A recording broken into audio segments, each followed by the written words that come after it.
Prepárense para caminar por bosques y bucear por mares, porque Discovery en la escuela está explorando el medio ambiente en elementos de biología, ecosistemas, organismos y su medio ambiente. Primero aprenderemos sobre redes alimenticias en transferencia de energía. Luego veremos cómo conviven las criaturas de los ecosistemas en organismos en interacción. A continuación, exploraremos nuestro planeta en evolución y veremos cómo esto afecta a los organismos en el impacto del cambio.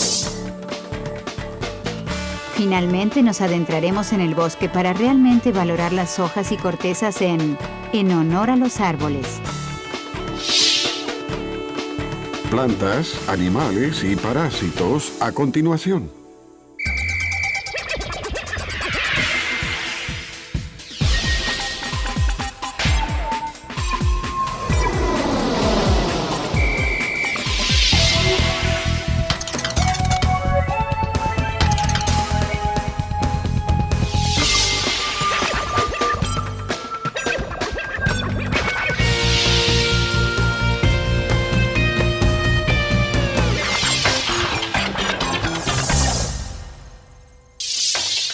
Presten atención a las preguntas, actividades y recursos al final de cada segmento. Mientras ven la primera mitad del programa, tengan en cuenta estas preguntas. ¿Cómo puede la caza descontrolada afectar a la red alimentaria? ¿Cómo afectaría el reciclado de papel a la deforestación? Todo ecosistema tiene una multitud de organismos que crecen y se desarrollan juntos. Están involucrados en numerosos ciclos que se superponen y dependen unos de otros. Los humanos son parte de esta red y pueden influir en todas las demás especies.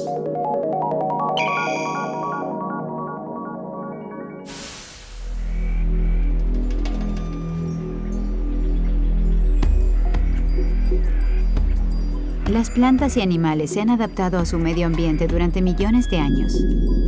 Las especies sobrevivieron adaptándose al clima, hallando comida y evitando los peligros en su entorno inmediato.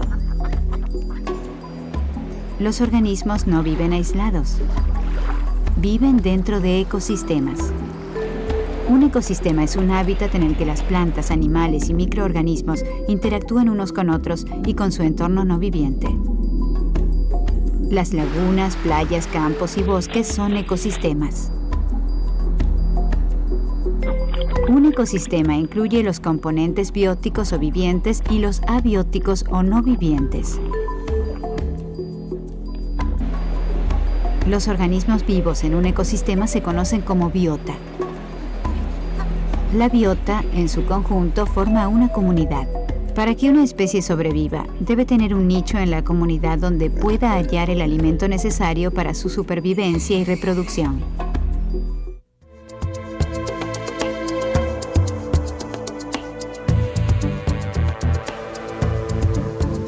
En todo ecosistema existen dos tipos de organismos, los productores y los consumidores.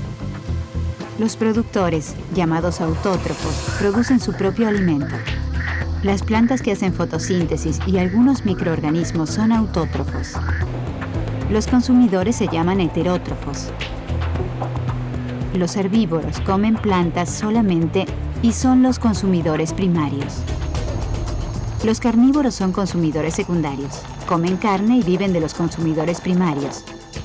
Dentro de los consumidores, los hongos y bacterias también se llaman descomponedores. Este nombre se debe a que comen organismos muertos y en descomposición. Descomponen el pasto, los troncos y los restos de animales para que los nutrientes vuelvan al suelo. Los productores, consumidores, consumidores secundarios y descomponedores forman una comunidad interdependiente dentro de un ecosistema. Una forma en que se interrelacionan es a través de la red alimenticia. La red alimenticia tiene a su vez muchas cadenas alimenticias superpuestas de productores y consumidores. Por ejemplo, en la planicie africana, productores tales como el pasto crecen en abundancia. Los herbívoros tales como el antílope comen el pasto. Los carnívoros tales como el león matan y comen parte del antílope. Los chacales comen otras partes de los restos. Los gusanos, hormigas y bacterias consumen lo que queda.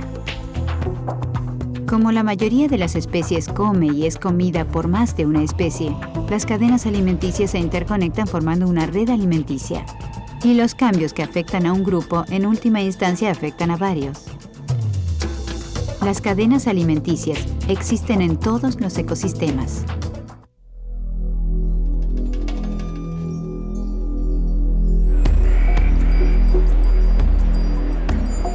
Muchos ciclos también ocurren dentro de los componentes abióticos o no vivientes de un ecosistema. Primero, los productores usan la luz solar para producir o fabricar alimento que les aporta energía. Luego sigue la cadena alimenticia hacia los consumidores, los herbívoros, carnívoros y descomponedores. Los diversos niveles de alimentación o tróficos forman una pirámide de energía. A medida que la energía pasa de un nivel a otro, queda cada vez menos de la energía original capturada por los productores para los niveles superiores. Los biólogos estiman que cerca de un 10% de la energía en un nivel trófico se transfiere al siguiente nivel trófico. ¿A dónde va lo demás? Parte se usa para la digestión, el trabajo, el crecimiento y la reproducción, y el resto se disipa en forma de calor. Cuando la energía pasa al siguiente nivel trófico, como por ejemplo del herbívoro que come la planta al carnívoro que se come al herbívoro, solo queda el 1% de la energía original disponible. En cada nivel trófico hay una reducción de un 90% en la energía disponible. A pesar de esta reducción, los ecosistemas se sostienen porque la biomasa o cantidad de organismos en cada nivel trófico también se reduce en al menos un 90%. La biomasa del nivel inferior es tan grande y se repone a tal velocidad que puede sustentar a los organismos de los niveles superiores.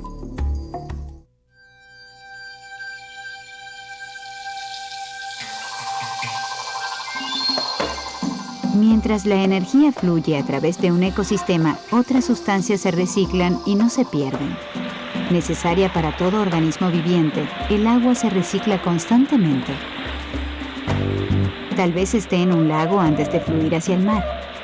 Tal vez se evapore hacia la atmósfera para convertirse en vapor de agua antes de que el viento se la lleve y caiga en forma de lluvia.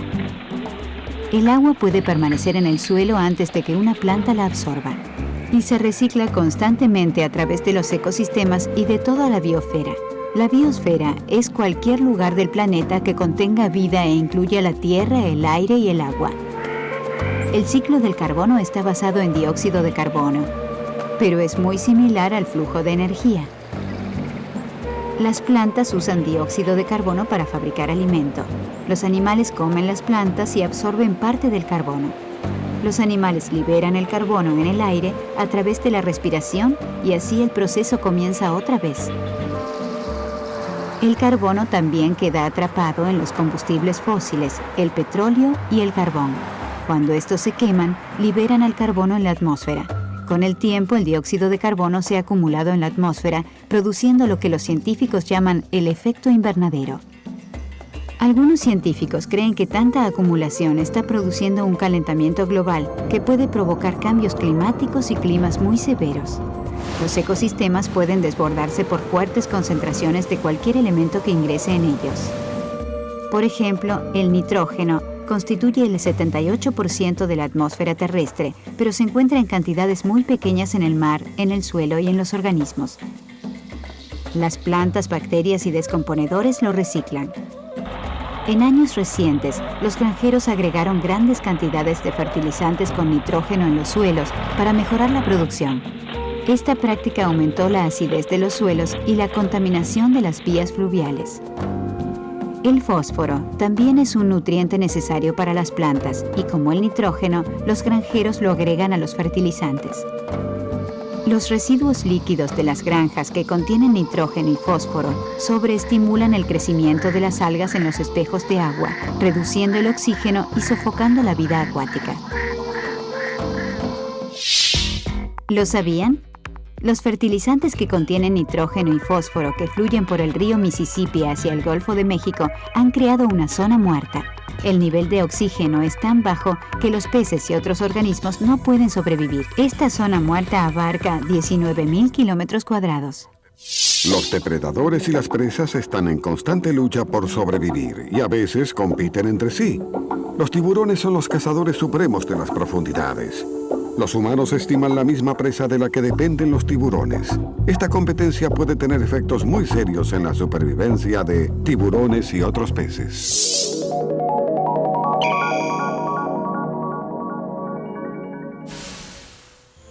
Todos los organismos de un ecosistema están en constante interacción. Y la competencia por los recursos escasos suele ser mayor entre los organismos que obtienen su alimento de maneras similares. Los árboles llevan sus ramas hacia la cima del bosque para alcanzar la luz solar, esencial para la fotosíntesis. Al mismo tiempo envían sus raíces a lo profundo de la tierra para obtener agua y minerales. Los árboles que no pueden recibir suficiente de estos elementos básicos morirán. Del mismo modo, los tiburones del mar compiten por alimento con otros tiburones y especies que comen peces como las ballenas, los pulpos y hasta los humanos. En un ecosistema de recursos escasos sobrevivirán las especies más eficientes o más fuertes. Los coyotes echarán o eliminarán a los zorros cuando compitan por los mismos recursos y los lobos echarán a los coyotes. Este proceso se llama exclusión competitiva. La depredación es la relación entre los consumidores y los organismos que estos comen. El ejemplo más obvio es el de los carnívoros que matan y comen a su presa. Pero los herbívoros, que comen plantas, desarrollan otra forma de depredación. A menudo existe una relación cíclica entre depredadores y presas. Cuando aumenta la cantidad de animales en una población de presas, la cantidad de depredadores suele aumentar también. Y cuando la población de presas disminuye, también se reduce la de los depredadores. Cuando la sequía en la sabana reduce los pastos y los herbívoros, la cantidad de leopardos disminuye porque no encuentran suficiente comida para sobrevivir. Cuando la relación entre el depredador y la presa cambia, pueden aparecer serios problemas. Cuando se eliminaron los pumas del sudoeste norteamericano porque mataban a los animales domésticos, la población de ciervos creció rápidamente.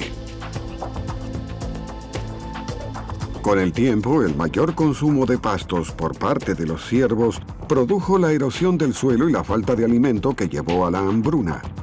Entonces los pumas fueron reintroducidos y la población de ciervos se redujo. Algunos organismos desarrollaron formas fascinantes de evitar ser presas. Cactus y cardos tienen pinchos y espinas.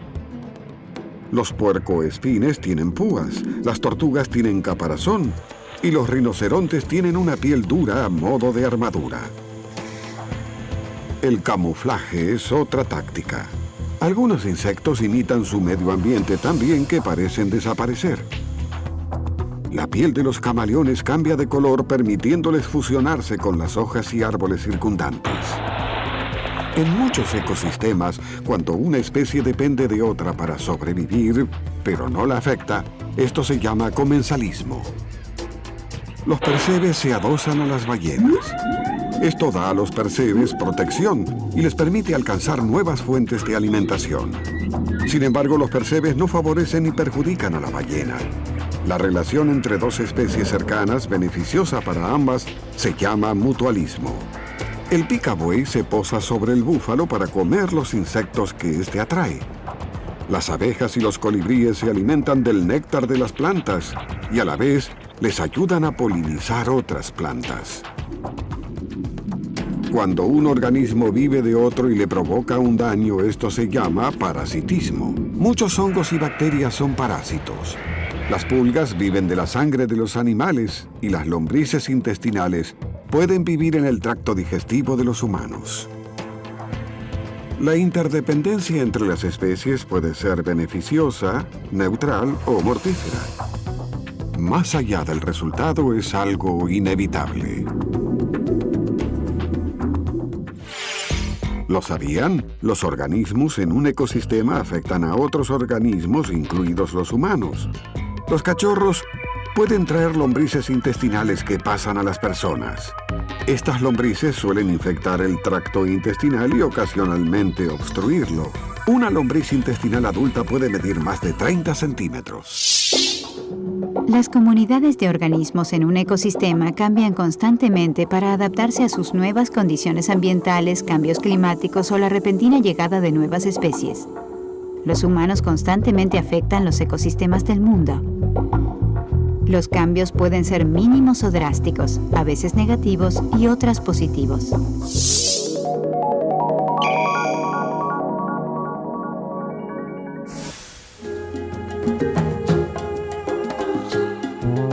El cambio es una constante en cualquier ecosistema y a veces es muy drástico. Tras la erupción de un volcán, el paisaje se llena de rocas muertas. Poco después, las plantas comienzan a invadir. Gradualmente crecen otras plantas y los animales llegan porque hay suficiente alimento para vivir. Este tipo de sucesión ocurre en entornos terrestres y acuáticos.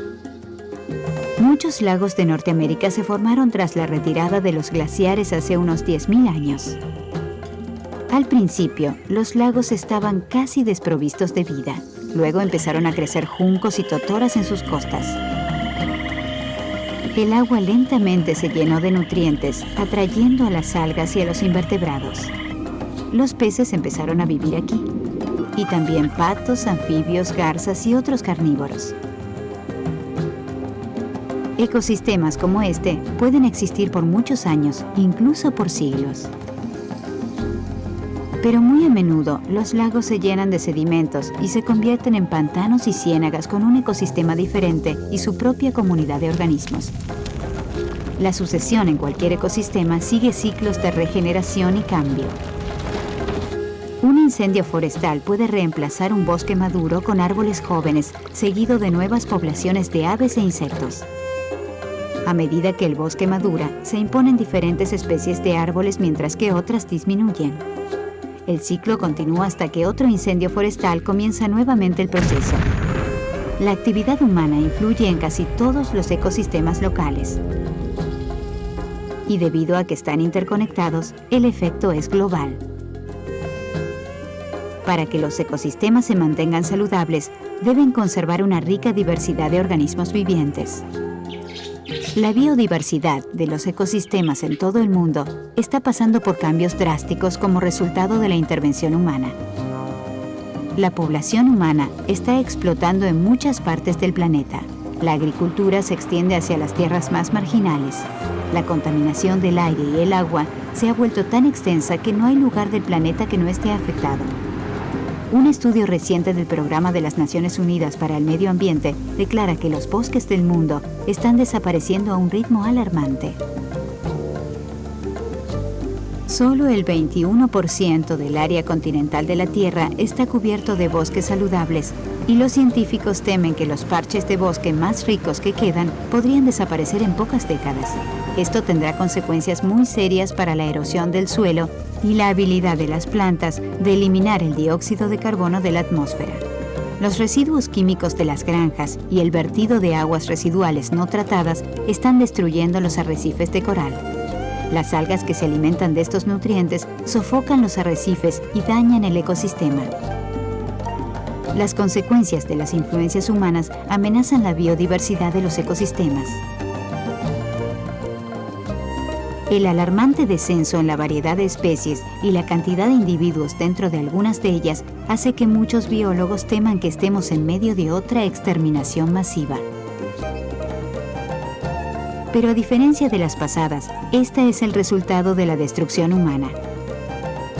La pérdida de biodiversidad es un problema muy serio en el siglo XXI. Solo los humanos pueden salvar los ecosistemas del mundo y los muchos organismos que viven en ellos.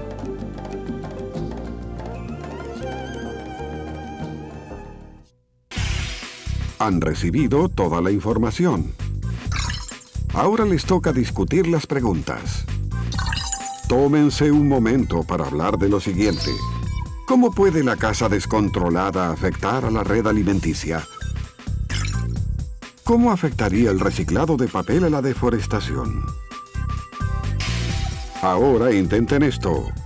Dibujen una red alimenticia mostrando cómo las personas se conectan con otros organismos en un ecosistema. ¿Dónde entras tú en la red alimenticia? Si quieren aprender más sobre los organismos de los ecosistemas mundiales, investiguen en las siguientes páginas web. Mientras ven la segunda mitad del programa, tengan en cuenta estas preguntas. ¿En qué sentido un árbol es un reino? ¿Cuáles son los efectos positivos de plantar árboles? Los bosques del mundo son una importante fuente de oxígeno, el elemento más importante de la vida. Pero los humanos han talado, quemado y destruido muchos bosques sin pensarlo. Solo nuestra valoración de los árboles y un entendimiento de sus beneficios salvará los ecosistemas forestales.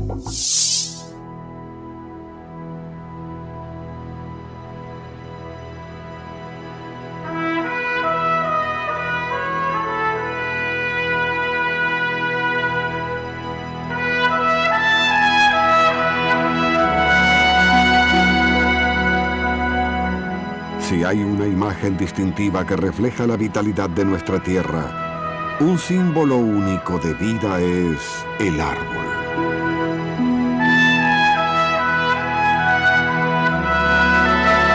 Entrar en el mundo de los árboles es entrar en un complejo universo de misterio y belleza. Entraremos en ese universo para admirar el mundo del bosque, el reino de los árboles.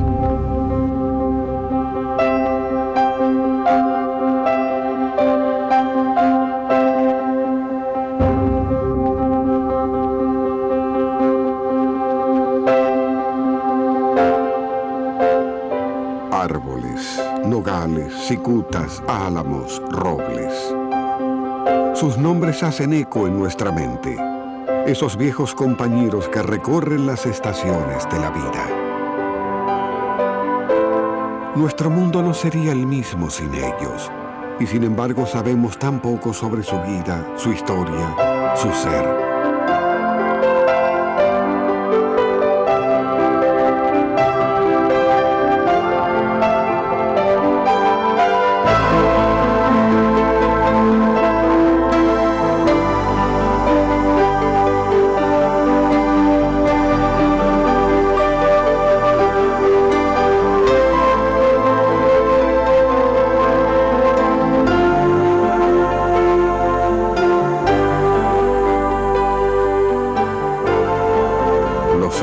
Están entre las criaturas vivientes más altas, grandes y antiguas del planeta.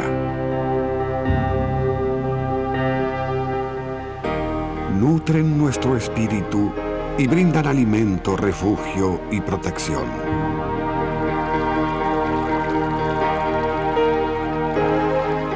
Ninguna otra forma de vida influye en el ritmo de la nuestra tanto como los árboles.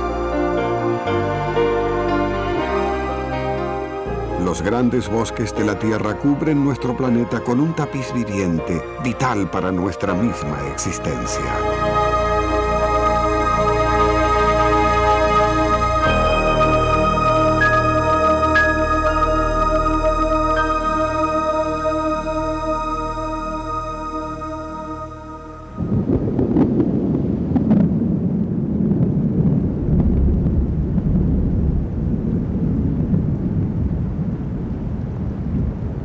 Hay un lugar en la Tierra donde los árboles tienen más para decir que en ningún otro sitio. En una alejada cadena montañosa de California vive un árbol que vio el amanecer más de 1 millón de veces.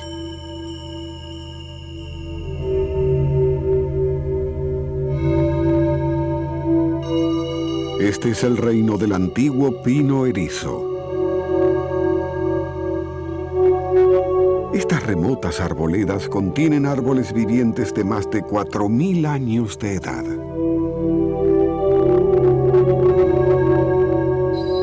Irguiéndose desafiantes, Los restos de árboles nacidos casi 7.000 años atrás marcan el paisaje. Los más antiguos de estos símbolos de vida surgieron del suelo rocoso al mismo tiempo que se erigía la gran esfinge del antiguo Egipto. Incluso hoy este bosque sigue vibrante y vivo. Los jóvenes retoños se aventuran a compartir este terreno brutal con sus antiguos hermanos.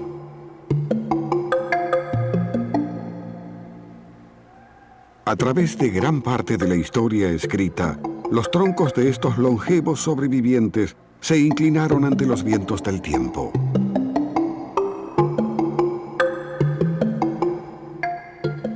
Esculpidos por los vientos de 40 siglos, estos tenaces árboles son un símbolo de resistencia y belleza.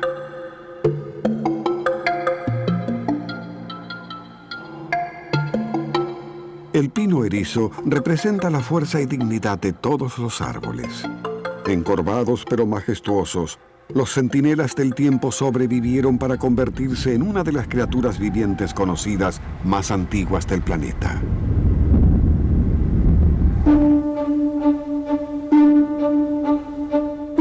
Los bosques son mucho más que grandes colecciones de árboles. Son complejos fabricantes de los elementos básicos de la vida. Energizados por el sol, los árboles convierten el aire, el agua y otros nutrientes en materia viva. Los bosques renuevan la atmósfera de la Tierra. Simplemente, los bosques crean el aire fresco.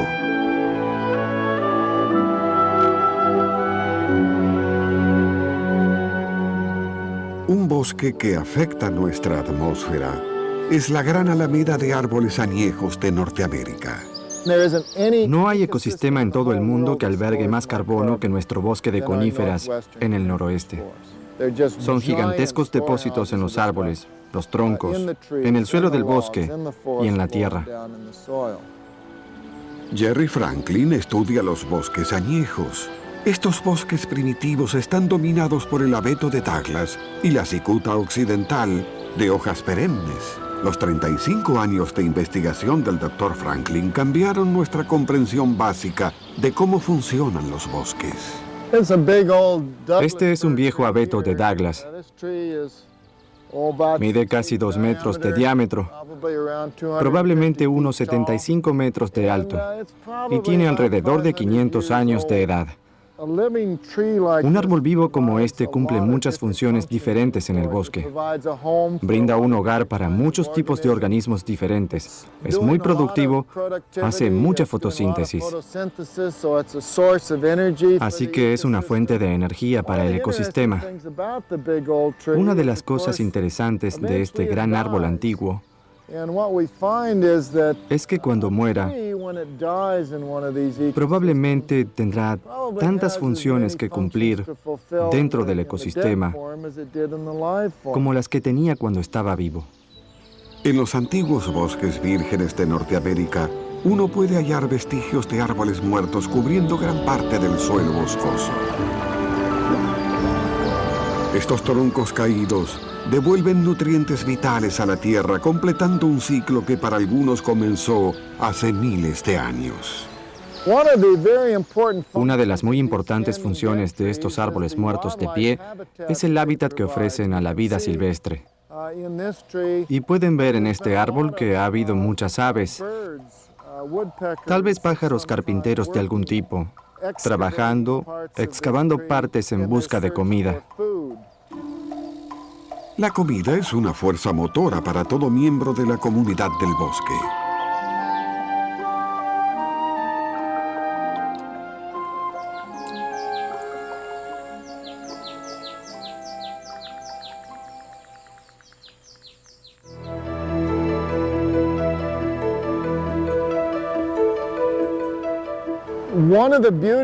Una de las bellezas de un bosque natural es su heterogeneidad.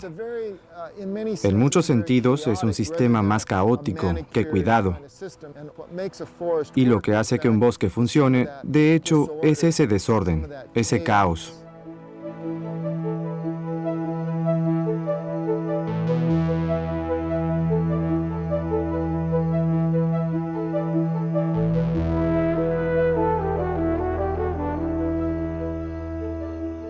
Los muchos ciudadanos del bosque aceptan su entorno como un dado. Su lucha por sobrevivir les deja poco tiempo para apreciar lo que nosotros consideraríamos regalos del bosque. Para muchos, nuestra conexión con el bosque se volvió distante en el mejor de los casos. A menudo nuestros únicos recuerdos del bosque son los objetos hechos de madera.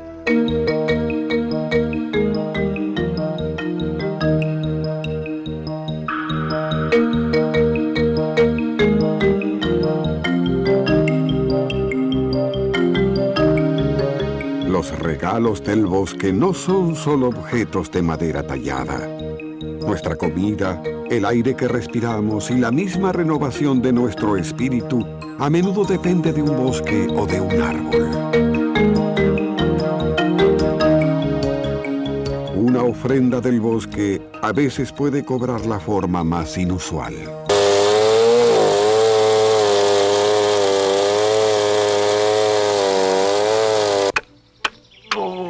Me encanta este árbol. Miren eso. El lomo del violín es la parte más fuerte del árbol. Y este es el brote del árbol. Bruce Harvey recorre el noroeste Pacífico y viaja por el mundo en busca de las maderas más finas y especiales. Se verá muy bonito en el lomo de un violín o una viola. Esto será madera de viola.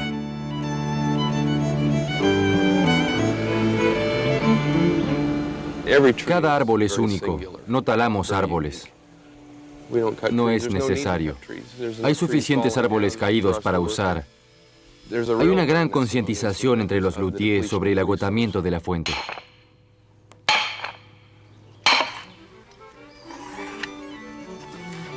Estos quedarán fabulosos con el barniz. Es una bella madera de arce. Generalmente en esta etapa de dar forma al arco es cuando me doy cuenta del tipo de material que estoy trabajando. Percibo la dureza de la madera y las propiedades acústicas que puede tener y tomo muchas decisiones en esta etapa al darle la forma final al arco. Tras añejarse entre 5 y 10 años, algunas de las maderas de Bruce Harvey llegan hasta el taller de Thomas Crown. Tom hizo a mano violines y violas para concierto durante muchos años. Esta pieza de madera es un muy buen trozo de picea. Es bastante antiguo y tiene todas las virtudes que estoy buscando: fuerza, flexibilidad y liviandad. Usamos una porción muy pequeña del árbol. Un amigo me dijo, es el filete del árbol. Fabrico herramientas que otras personas van a usar para hacer música. Y es una gran sensación escuchar a alguien tocar un instrumento que tú hiciste.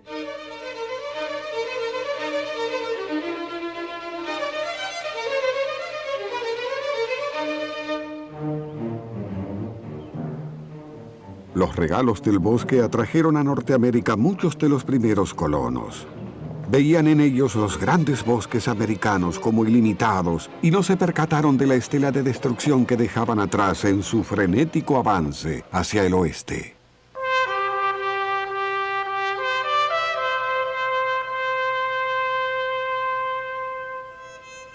Los árboles más altos y más rectos fueron los primeros en cortarse. Estos árboles surcaron los mares como mástiles de barcos mercantes y buques de guerra. Muchos de los bosques del este se limpiaron para la agricultura. Más allá de las demandas de la agricultura, había una inagotable avidez de leña. Un área de más de 500.000 kilómetros cuadrados pronto cayó ante el hacha. La agricultura siguió consumiendo millones de hectáreas de los bosques vírgenes de Estados Unidos.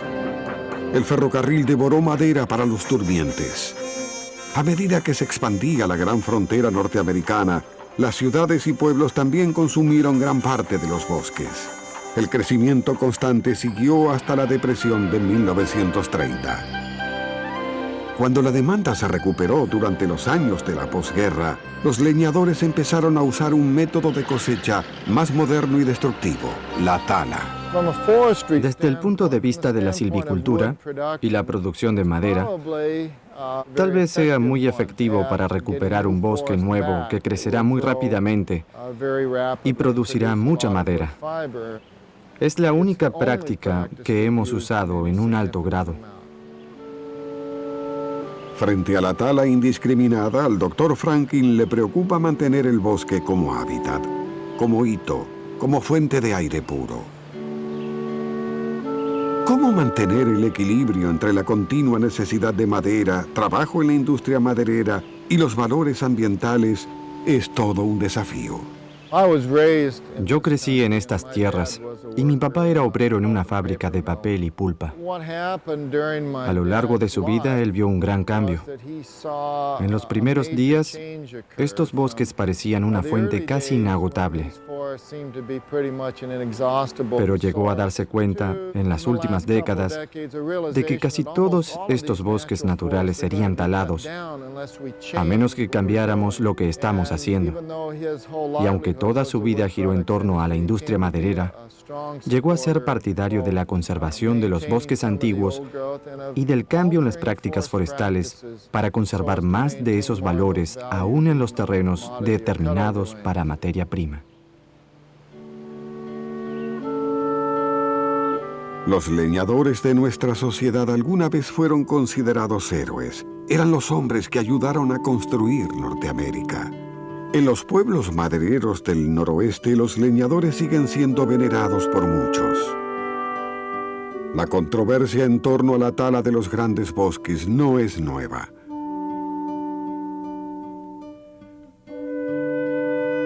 Hace 100 años, las magníficas secuoyas gigantes de Norteamérica cayeron bajo el hacha del silvicultor. Más de un tercio de todos los bosques de secuoyas fueron talados. Posiblemente el más grande de todos estos fabulosos árboles haya terminado sus días como un cerco rústico de palos o como una teja de techo. La mayoría de las secuoyas ahora está protegida. Actualmente este gran árbol está reconocido como una de las criaturas vivientes más grandes del planeta.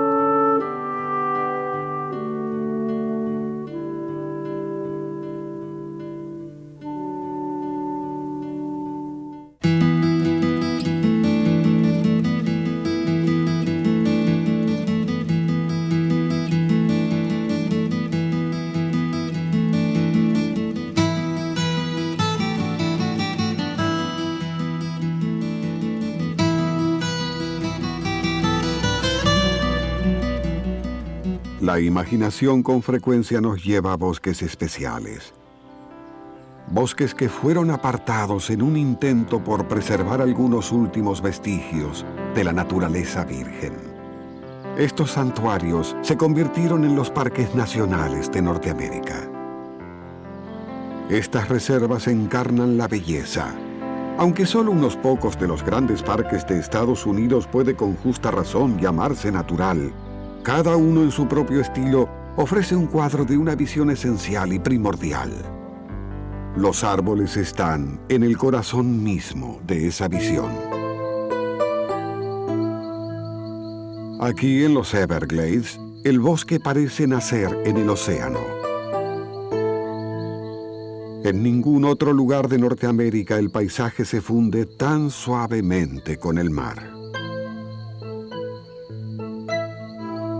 Un arroyo sinuoso de aguas poco profundas recorre esta planicie que hace menos de 5.000 años yacía bajo el océano.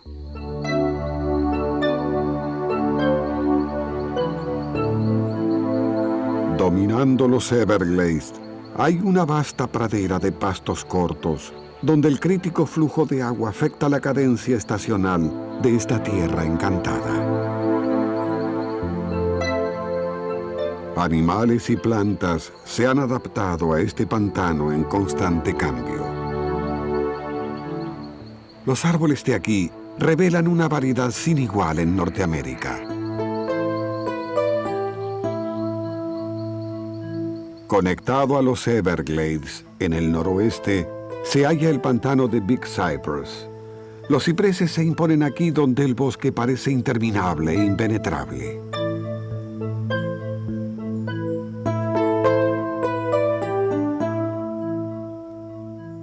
Rodeando el borde que da hacia el mar están los manglares. Anclados firmemente debajo del agua salobre, los manglares ofrecen un semillero para la vida acuática que alimenta el complejo sistema de los Everglades. Los humanos alteraron enormemente la circulación natural de agua aquí en los Everglades. A pesar de los cambios, sigue habiendo una fabulosa diversidad.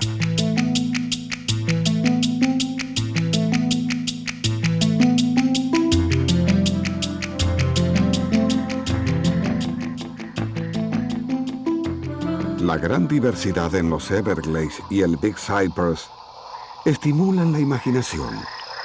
El biólogo Jock Ogden está fascinado por su misterio. Es un sistema difícil de conocer. Parece simple. Es llano. Y sin embargo, la complejidad de los viejos Everglades es muy emocionante. Es digno de contemplar.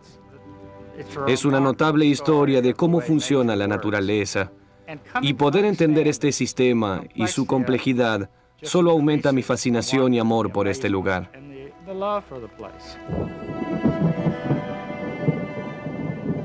Como biólogo de parques, Ogden debe manejar una lista interminable de tareas administrativas.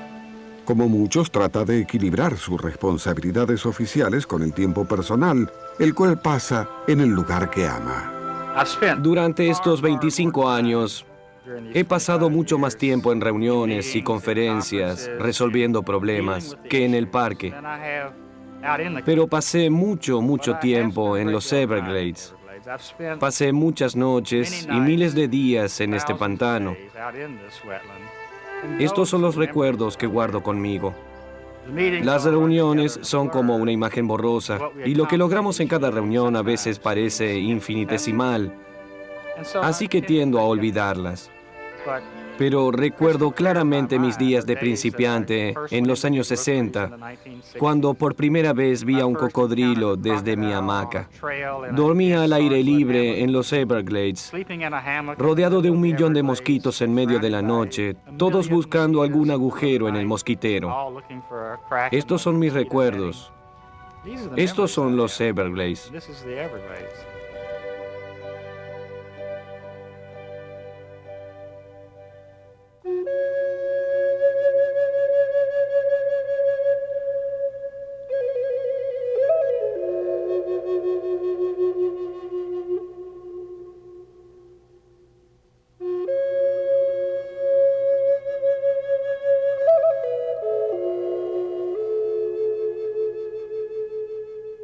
Al otro lado del continente hay un bosque muy distinto. Nacido entre arena y piedra, el bosque de saguaros vive en el gran desierto de Sonora. Danny López es un narrador de la nación de los Tohono O'odham, una tribu que hizo su hogar en este implacable bosque de saguaros. Según la leyenda, el cactus gigante saguaro surgió de las lágrimas de un niño abandonado por su madre. Cualquiera sea su origen, el saguaro es un cactus vuelto árbol. La comunidad del bosque es variada y sorprendente. Animales de todo tipo viven dentro de los bosques de saguaro gigante en un precario equilibrio y sobre un terreno difícil.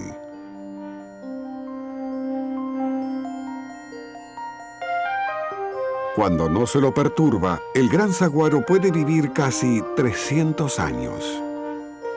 El mayor desafío que enfrenta este silencioso centinela tal vez no provenga de su hostil hábitat.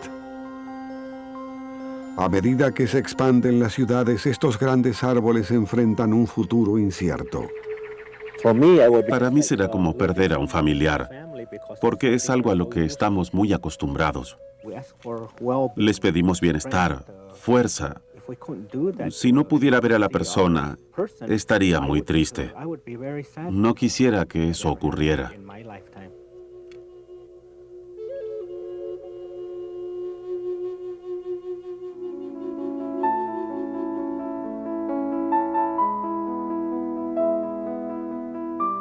En el bosque, el invierno es una época de tormentas silenciosas e imponente belleza.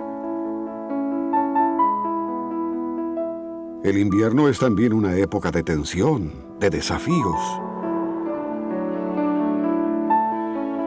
El invierno en el bosque es una forma de asegurar la supervivencia de quienes perseveran.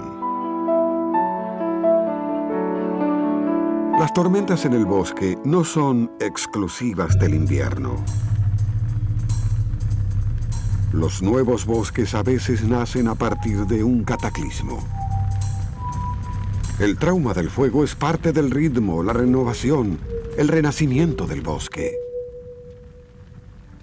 Aunque el fuego es un proceso natural, muchos sienten la pérdida de bosque como una pérdida difícil. Uno de nuestros grandes bosques norteamericanos pasó por una pérdida como esta. Yellowstone recibió un sacudón de proporciones prehistóricas en 1988. Ciertamente los incendios trastornaron factores sociales y económicos, pero ecológicamente no pasó nada malo ni bueno. Solo pasó. John Barley vivió los incendios de Yellowstone como jefe de investigación del Parque Nacional. Hoy el mosaico natural de Yellowstone cambió enormemente. Los bosques aquí son el tapiz que adorna lo que tal vez sea la mayor maravilla natural de Norteamérica.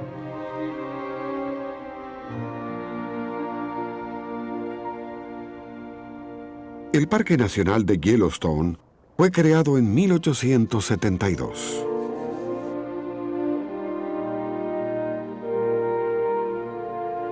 Esta maravilla natural única se convirtió en el primer parque nacional plenamente reconocido del planeta. Hoy, ningún otro lugar silvestre simboliza más íntegramente el amor de Norteamérica por la vida salvaje.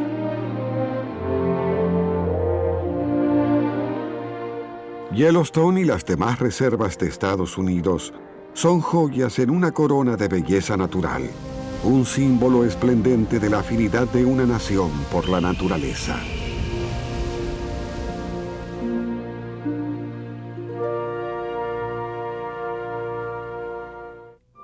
Los bosques pueden tener un significado especial en la vida de los individuos. Visitar y revisitar un bosque le da continuidad a nuestra vida.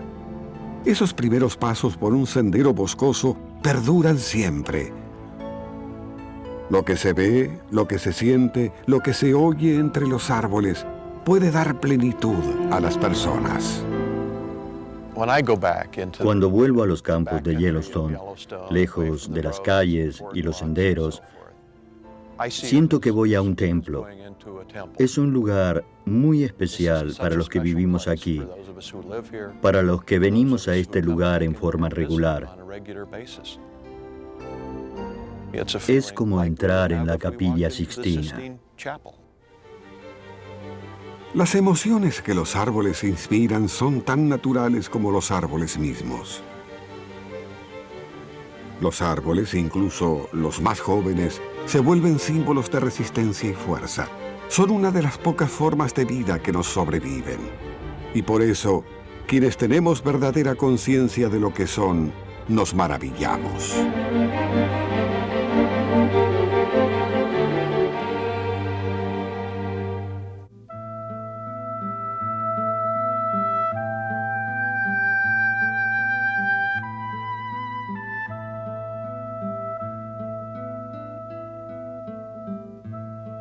Un legado diferente puede hallarse esparcido por todo el sudeste de Norteamérica, el bosque de madera dura. Al margen de una bulliciosa metrópolis, existe un bosque especial de madera dura. Sorprendentemente es próspero y alberga una gran variedad de animales y plantas. El botánico Roger Hammer está familiarizado con este bosque único. Veo estos bosques de madera dura como mucho más que un refugio para la vida salvaje. Son realmente un refugio para el espíritu humano, a donde pueden venir los que están hartos de la ciudad y disfrutar de la renovación espiritual que surge de estar cerca de la naturaleza aquí. Entender las relaciones que existen en un bosque y en toda la naturaleza es reconocer que cada especie cumple un papel importante para mantener el bienestar y la vida en nuestro mundo.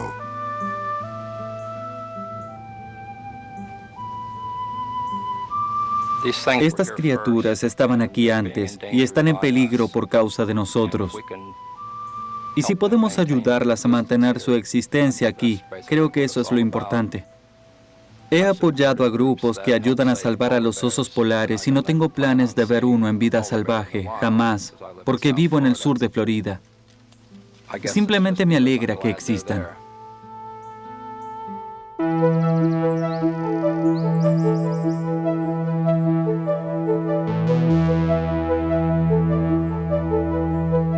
Hace 400 años, los colonos europeos, hacha en mano, contemplaron un bosque virgen que se extendía desde la costa este hasta el gran río Mississippi.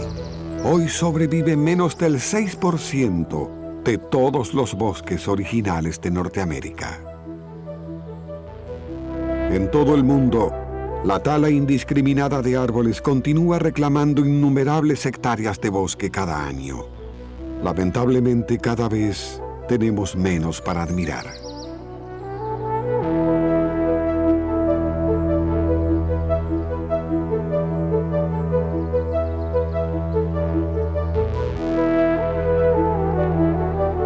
La vida de un árbol parece simple. Pasa sus días y años aparentemente ajeno a todo lo que ocurre a su alrededor. Y sin embargo, cada árbol afecta profundamente cada rincón de la tierra, ya que nutre una atmósfera compartida por toda criatura viviente.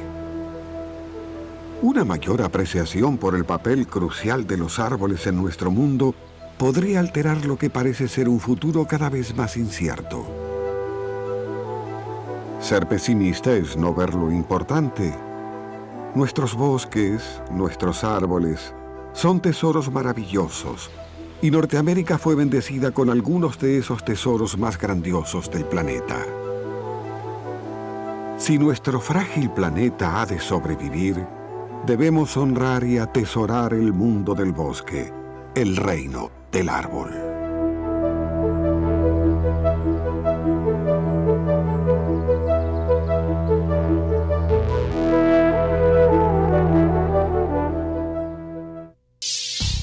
Han recibido toda la información.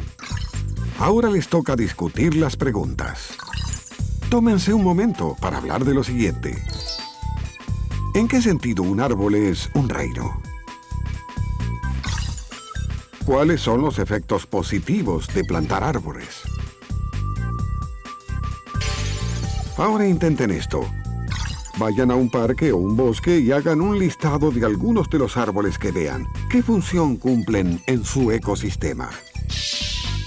Esperamos que hayan disfrutado de este viaje de Discovery en la escuela a los ecosistemas.